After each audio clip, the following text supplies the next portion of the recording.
Bugün çox ləzzətli susamlı topların hazırlanmasını bölüşürəm. Əvvəlcə otaq temperaturunda olan 150 qram kərə yağını qaba əlavə edirəm. Üzərinə 1 stəkan duru yağ, 1 yumurtanın sarısı, ağını üzəri üçün saxladım. 2 xörək qaşığı pudra şəkəri, 1 çay qaşığı duz, 2 xörək qaşığı sirkə, 1 paket qabartma tozu və 4 stəkan yarım un əlavə edib xəmir yoğururam.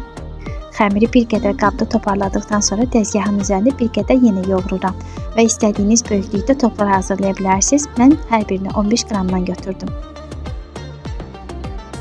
Hazırladığım topları yağlı kağız sərdiyim soba listinə düzürəm və bu ərəfədə sobamı 180 dərəcədə alt üst rejimdə qızmağa qoyuram. Əgər küncütləriniz ağdırsa mütləq qovurun, onda daha dadlı olur və kənarda gözlətdiyim yumurta ağını bir qədər çırpdıqdan sonra toplarımı əvvəlcə yumurta ağına, sonra qovurduğum küncütlərə bulayıb soba listinə düzürəm və öncədən isitdiyim sobada 25-30 dəqiqə müddətinə bişməyə göndərirəm.